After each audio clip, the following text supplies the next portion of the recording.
Federation of Fear, Chapter 3. Brutaka and his bizarre crew had been at sea for 3 days when he called them all together. It's time to let you know our mission, and before you ask, you were all chosen for this trip for one very good reason. You're expendable. No one is going to care if any of you live or die, which makes you ideal for this job. Karapar grumbled something unspeakably foul. Brutaka chose to ignore it. We are going to an island far south of anything on any chart, Brutaka continued. But it's not uninhabited. In fact, it has one very special resident, a Makuta named Miserix. Now it was Spiriar's turn to mutter something, though his words were more in shock than in anger. Miserix, for those of you who don't know, was the leader of the Brotherhood of Makuta before the current holder of that title, said Brutaka. He was overthrown and wound up imprisoned on a volcanic island. He's guarded by Rahi and the great beings know what else. Things someone figured would be able to kill an escaping Makuta. And it's our job to break him out. At first, none of the team members said anything.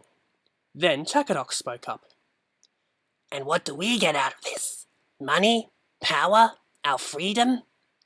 Brutaka smiled. You get to live another day. And what do we do with him after we have him? Asked Brutaka. Hold him for ransom? That's not your concern, Brutaka replied. All of you have a role to play in this mission. When we get close to the island, you will be given weapons and equipment. Try to run at any time, and friends of mine will hunt you down. Friends who make me look like a big, cuddly mussel crab. It was Vaison who spotted them first. A small fleet of ragtag vessels was approaching from the west. They were about the ugliest boat one could imagine, slapped together from remnants and wreckage and barely seaworthy. But he wasn't focused on the look of the ships, but rather the identity of their crews.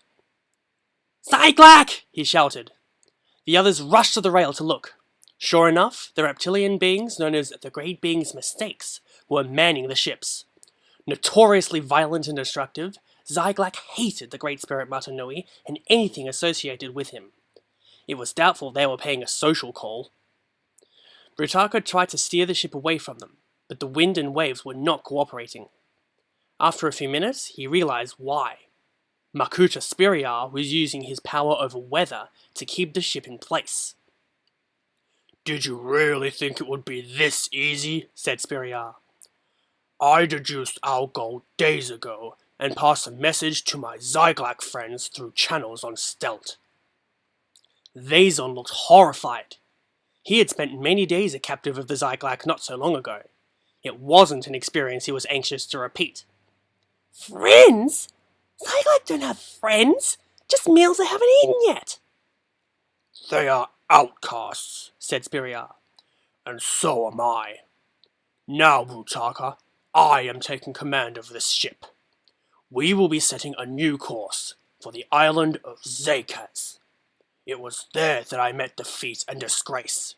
There that my grand experiment failed, because the inhabitants were too savage to know what to do with my gifts. It is their fault I was cast out of the Brotherhood, and now they are going to pay. To be continued.